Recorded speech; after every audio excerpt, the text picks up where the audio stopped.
Bonjour à toutes et tous. Deuxième édition ici à Nice de l'événement La Ville Nouveaux Horizons après une interruption d'un an.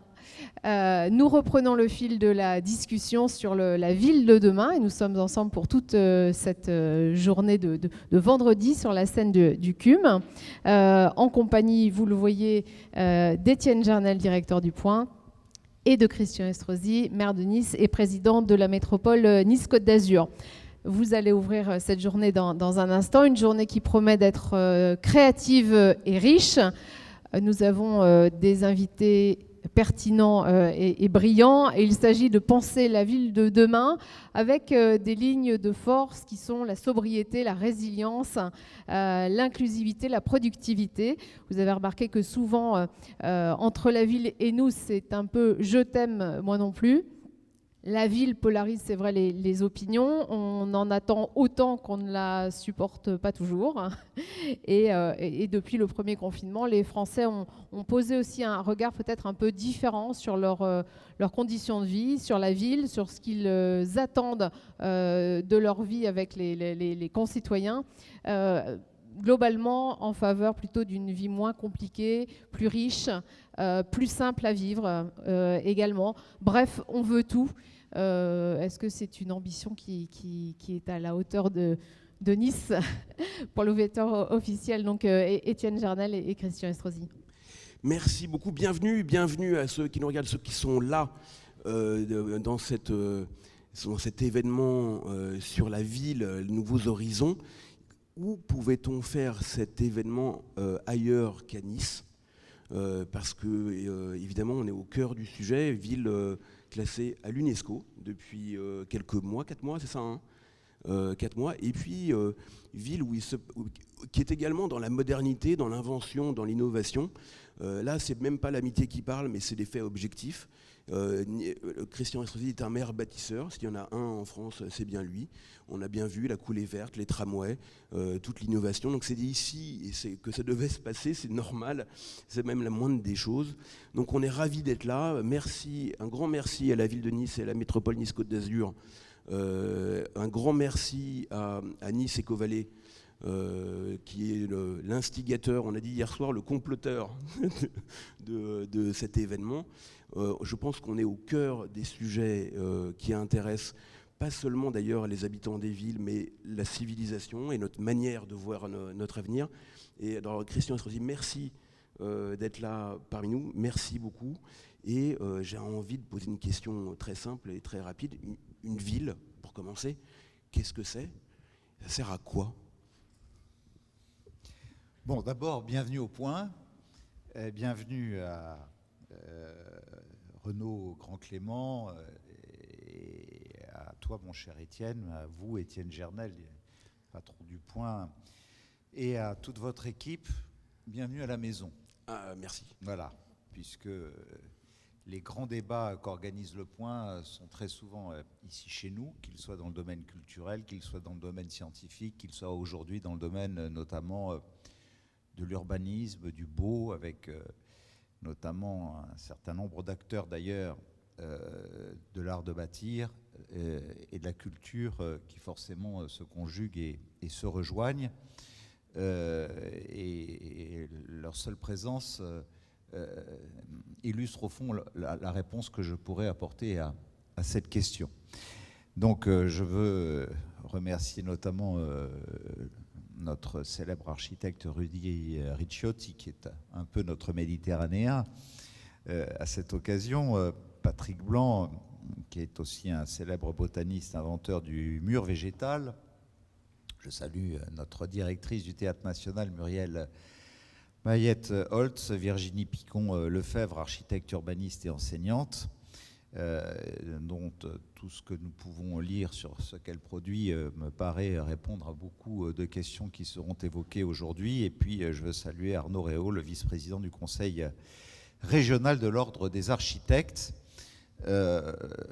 L'architecture étant pour moi un sujet majeur, qu'elle tourne autour de l'architecture végétale, où la construction elle-même parce que l'un et l'autre vont ensemble.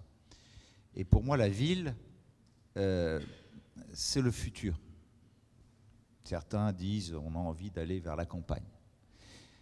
Mais la ville conçue comme un écosystème qui sait conjuguer à la fois l'urbain et le rural.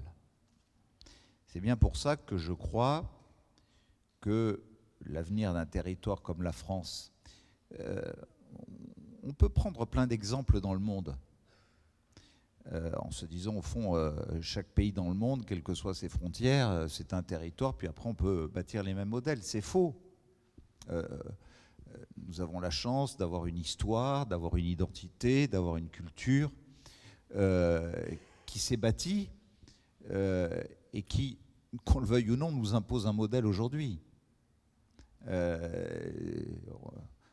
Est-ce qu'on doit être reconnaissant à Louis XIV d'avoir enfermé les ducs et les marquis et les princes à Versailles et fait en sorte qu'il n'y ait qu'une capitale en France qui soit Paris, et que nous n'ayons aucune grande capitale régionale en France, là où vous avez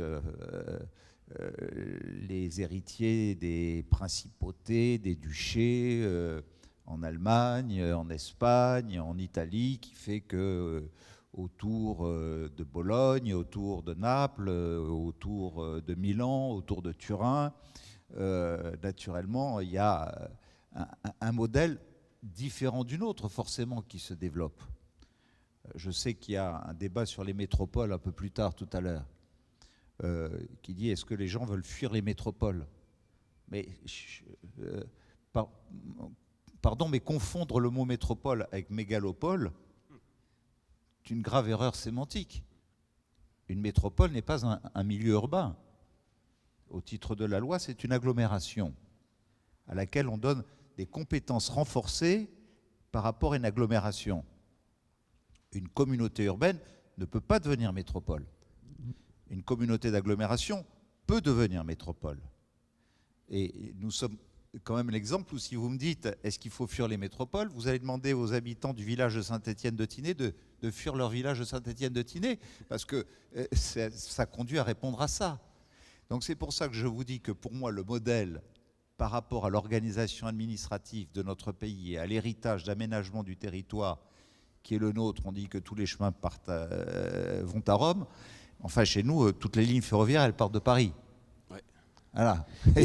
Et qu'on le veuille ou non, c'est une réalité qu'on ne va pas changer en 24 heures, ni en 10 ans, ni en 15 ans, ni en 20 ans. On le sait parfaitement. Donc moi, je dis que la France a besoin aujourd'hui de renforcer cette dimension où, autour de grandes intercommunalités, on soit capable à la fois d'avoir de l'attractivité à partir de l'industrie, à partir de la culture, à partir de l'agriculture, à partir de grandes richesses environnementales, de grandes politiques événementielles. Et le modèle que nous avons choisi ici, tout simplement, qui, alors que nous sommes réputés comme étant une destination touristique, et d'ailleurs, patrimoine mondial de l'UNESCO nous a accueillis en son sein le 27 juillet dernier sur Nice, capitale du tourisme hivernal entre 1760 et 1939, puisqu'on a été la première destination touristique au monde à partir de 1760, qui nous vaut aujourd'hui cette architecture cosmopolite, puisque bon, on ne venait pas, quoique déjà un peu des États-Unis, dès la fin du XVIIIe siècle, mais d'abord de toutes les capitales européennes, parce que pour les tsars de Russie, pour la reine Victoria, leurs médecins leur disaient allez plutôt passer l'hiver sur la Côte d'Azur, c'est meilleur pour les poumons. Bon, mais aujourd'hui, dire on ne veut pas de tourisme de masse, dire notre économie doit tourner autour de l'industrie d'avenir parce qu'aujourd'hui les éco-industries contribuent à la croissance et elles nous ont attiré je ne sais combien de laboratoires et de grandes écoles. Dire ça tourne autour de la culture Et après le patrimoine de l'UNESCO, nous sommes candidats à la capitale européenne de la culture pour 2028.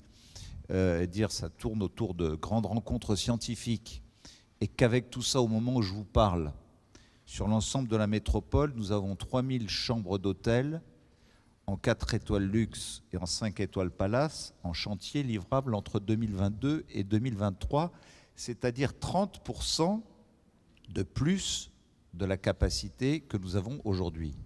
Un actionnaire, quand il investit, il veut s'assurer qu'un territoire s'est placé sur une trajectoire qui répond à certains critères. Et les critères que je vous rappelle et que nous avons définis avec mes équipes, il y a maintenant une dizaine d'années, et dont nous sommes départis à aucun moment, chacun a compris que cette trajectoire, on n'allait pas la quitter et que ça valait la peine d'investir et de créer des emplois sur cette base. Mais Christian, d'ailleurs, tu l'avais dit dans le point il y a quelques semaines, il y a un sujet de décentralisation et d'organisation de la société. Il y a besoin d'un nouvel acte de décentralisation pour remettre une capacité à faire dans les villes et les villages, parce qu'ici, effectivement, la métropole, ça va jusqu'à quelques sommets. Jusqu'à 3200 mètres d'altitude. Voilà. Qu'est-ce qu'il faut faire ? Comment est-ce qu'il faut changer l'organisation de la société ? On parlait de Louis XIV tout à l'heure. Pour changer cette verticalité, qu'est-ce qu'il faut faire aujourd'hui ?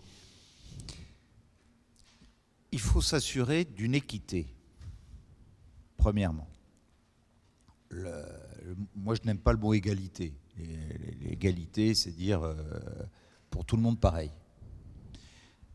Je suis pour la différenciation, pour le droit à la différenciation.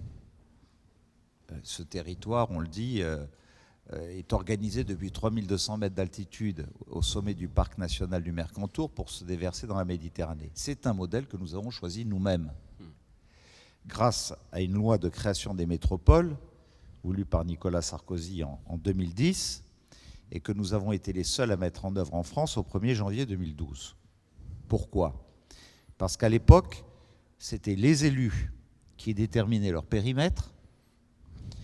Il fallait simplement qu'ils disposent d'une majorité qualifiée de communes et de population. C'est-à-dire 50% de communes représentant 60% de la population, ou l'inverse, l'un ou l'autre. Il se trouve que nous avons eu 90% des communes représentant 98% de la population qui a validé le fait que nous fassions une métropole reposant sur ces bassins versants. C'est-à-dire un écosystème parfait pour gérer la neige qui fond dans les lacs, qui coule dans les torrents, qui coule dans les rivières, qui se déverse dans les nappes phréatiques des fleuves et qui se déverse dans la Méditerranée. Avec des pouvoirs où nous gérons aujourd'hui 7 ports et 5 stations de sport d'hiver. Ouais. Donc tout le monde ne peut pas revendiquer ça. À partir de là, nous avons été le seul modèle à décider par nous-mêmes. Donc c'est un enjeu démocratique. Puis la loi de Madame Lebranchu sous la présidence Hollande est arrivée qui a réformé ça, sans remettre en cause la seule métropole existante, puisque j'avais réussi à obtenir qu'il y ait un article dans la loi qui précise qu'on n'allait pas défaire ce qu'on avait fait, mais qui a créé d'autorité avec un coup de crayon depuis les bureaux centraux parisiens toutes les autres métropoles françaises. Et forcément, je vois ce débat en France où il y a la ruralité qui se plaint des métropoles parce que l'erreur de la loi Lebranchu, c'est d'avoir créé des métropoles à périmètre plutôt urbain et périurbain, et pas celui où nous avions, nous, la liberté décentralisée de choisir notre propre destin, et où nous avons compris que si nous voulions l'équité pour chacun de nos concitoyens, il fallait un territoire où on donne plus à ceux qui ont moins. C'est-à-dire qu'aujourd'hui, Cagnes-sur-Mer, Saint-Laurent, Nice, entre autres, et les communes assez dotées de Saint-Jean-Cap-Ferrat, de Beaulieu, de Villefranche, etc., exercent toute leur solidarité pour que les villages de la vallée de la Tinée, de la vallée de la Vésubie, etc., qui naturellement ont moins de ressources que nous n'en avons par habitant, puissent bénéficier en termes d'équité de plus de dotations de la métropole que nous ne la répartissons au bénéfice du milieu urbain.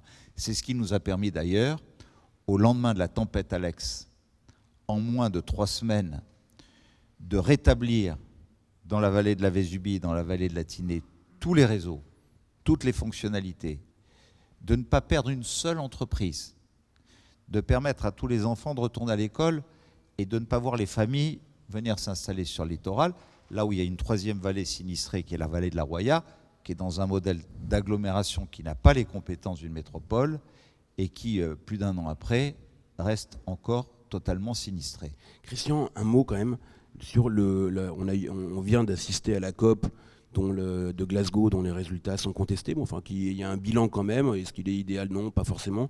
Mais enfin, qu'est-ce que la ville, à l'heure du réchauffement climatique, du dérèglement climatique, pourquoi est-ce que c'est un acteur central dans ce débat-là et sur ce sujet-là? Et c'est pas la ville, c'est le territoire. Le territoire. Bon, pour moi, les COP les unes après les autres sont des échecs patents. Ouais. Vous vous rendez compte que ni le président chinois ni le président russe ne sont présidents à la COP 26 et que dans le communiqué final, on dit, on raye à un moment le mot stopper les énergies produites par le charbon par diminuer. Bon, allez, une COP de plus qui est passée et qui est un échec. Bon, à notre échelle, ici, nous avons notre plan climat. On s'est fixé, comme d'autres, moins 55%. J'ai un observatoire qui sort tous les trimestres pour savoir si on s'approche 2030 des moins 55, qui nous permet de savoir si on a 3 mois de retard ou 3 mois d'avance. Et on essaie d'avoir de l'avance pour s'approcher du chiffre. Moi, je dis toujours, vous savez, ce qui m'est confié, c'est ni la France ni la planète. Hein, c'est juste ce périmètre dont j'ai rappelé les contours, que je considère un peu comme mon petit morceau de banquise dont j'ai la responsabilité avec mes équipes, avec mon ours polaire dessus, et qu'il faut que je protège du mieux possible. Et je dirais que si le monde était organisé de telle sorte que chacun s'occupe de son petit morceau de banquise, eh bien, on arriverait peut-être à ces moins 55% dont tout le monde sait qu'on n'y arrivera jamais, justement, parce que la COP26 est incapable de faire tout ce que tous ces petits morceaux de banquise pourraient faire si on leur transférait partout dans le monde des compétences à l'identique de celles dont nous disposons aujourd'hui et que nous souhaitons voir renforcées par une nouvelle loi de décentralisation. Que la bureaucratie de notre pays arrête de nous expliquer un certain nombre de choses. On ne peut pas continuer à me dire qu'il faut faire des ZFE là où, au fond, ça va régler 1,5% de faire passer les bagnoles de 50 à 40 ou à 30 à l'heure sur tel axe routier et de ne pas dire à Escota et à Vinci on vous impose une ZFE en supprimant un péage de contournement de Nice qui à lui seul produit 15% des émanations de CO2 sur l'ensemble de notre agglomération. On l'a placé en bas d'une descente où vous avez les poids lourds qui arrivent en freinant et qui est accidentogène, et au pied d'une pente où pour monter avec les accélérations c'est pareil. Alors on nous dit pour aller d'un boulevard à l'autre, il faut... Et on le fait, mais on leur dit rien à eux.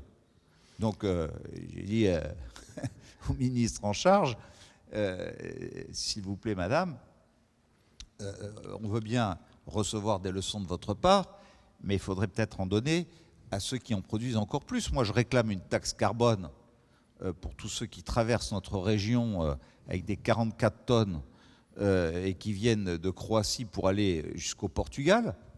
Et qui nous balance des CO2 à n'en plus finir au lieu d'ouvrir des autoroutes de la mer ou du fret ferroviaire, qu'on me refuse, mais c'est la ville qui devrait sanctionner tout le monde.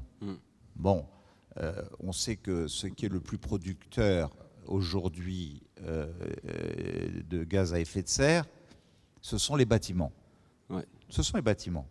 Aujourd'hui, je me réjouis d'ailleurs que dans le plan de relance, le gouvernement nous ait accordé à nous, comme à l'Université de Nice, des crédits importants. Il y en a pour plus de 200 millions d'euros pour faire un grand programme d'isolation thermique sur des bâtiments construits dans les années 70 et qui ne répondent plus aux normes actuelles. Et c'est là d'ailleurs que toute l'architecture contemporaine et je me réjouis de la présence d'architectes de Ça va renommée traduit dans un instant. internationale, apportent leur contribution. Et c'est là que la culture, le beau, l'art de vivre. Voilà. J'ai un hôtelier, pour ne pas le nommer, allez, Serge Trigano, Mama Shelter, qui est venu me voir il y a 2 ans. Et il m'a dit, je veux absolument, je finis celui de Bucarest, et faire un Mama Shelter chez vous. Et j'ai dit, monsieur Trigano, naturellement, je rêve d'avoir un Mama Shelter chez moi. C'est une enseigne, on en a déjà beaucoup de très belles, mais Mama Shelter, elle manque, on la veut à Nice. Donc je vais vous aider, mais expliquez-moi ce qui vous oriente à vous positionner ici. Et il me dit, c'est simple, mon père, il y a 60 ans, organisait un tourisme où les gens rêvaient d'aller sur des atolls au milieu du Pacifique, sur pilotis au milieu des eaux turquoises. Le tourisme de demain est un tourisme urbain. Celui où on aura la culture, celui où on sera dans un environnement architectural qui fait rêver, que ce soit avec l'architecture d'hier comme la belle architecture contemporaine. Et c'est là que les maires ont une exigence d'être extrêmement sévères. Vous savez, je raye à peu près 80% dans les concours de permis qui me sont suggérés. Voilà. Donc l'ordre des architectes n'est pas toujours très content à mon égard, quoique je vois que depuis que on voit que je suis très vigilant sur le sujet, de plus en plus dans les concours, ce sont de belles et grandes signatures, y compris locales d'ailleurs, qui viennent déposer des dossiers, que c'est grâce à ça que nous commençons à avoir des choses belles qui sortent dans le paysage urbain. Donc voilà, et ça veut dire beaucoup de verdissement, beaucoup de On va en parler dans un d'art instant. de vivre. Quand on sait qu'aujourd'hui, là aussi, je termine là-dessus parce que c'est important, je viens de faire une charte de l'arbre que j'ai mis dans le plan local d'urbanisme. Pourquoi ? Les palmiers, c'est formidable. Et naturellement, je n'enlèverai jamais un palmier de la promenade des Anglais. C'est un élément décoratif qui fait son charme. Mais dans la ville, un palmier, ça n'absorbe pas d'empreinte carbone et ça ne rafraîchit pas. Voilà. Et quand on sait qu'il y a des espèces qui sont capables d'absorber 100% de l'empreinte carbone qu'un être humain laisse dans l'année, eh bien, j'impose désormais dans mon plan local d'urbanisme, pour tout permis de construire, et je me l'impose à moi-même pour les espaces publics, que ce soit ceux que des scientifiques m'ont indiqué comme étant capables d'absorber cette empreinte carbone. Je prends les érables, les mimicoucouliers, les tilleuls, etc., par exemple, dont on sait qu'ils apportent du rafraîchissement à 5 à 6 degrés en période caniculaire et qu'en même temps, ils ont une capacité d'absorption d'empreinte carbone considérable. C'est 280 000 arbres qui seront plantés de ces espèces-là sur les 4 ans qui restent dans la ville. Donc voilà, architecture, ville-jardin et naturellement apaisement aussi de la mobilité avec de la mobilité décarbonée, de la mobilité douce. Je crois que ce qui fera la destination de demain, que ce soit pour y vivre ou que ce soit pour y voyager, c'est ce paysage-là. Merci infiniment, Christian Estrosi, président donc, de la banquise Nice-Côte d'Azur. On a compris ça. C'est un bonheur d'être ici tout à l'heure. C'est Philippe Pradal qui conclura pour, pour Nice Éco-Vallée. Je salue d'ailleurs Sarah Bélier qui doit être là. DG Merci 1000 fois, monsieur le président de la banquise, monsieur le maire, d'abord de nous accueillir dans cette ville formidable, et puis pour tout ce que vous venez de dire, parce qu'on voit que vous êtes impliqués. Merci infiniment. Merci beaucoup. Alors, vous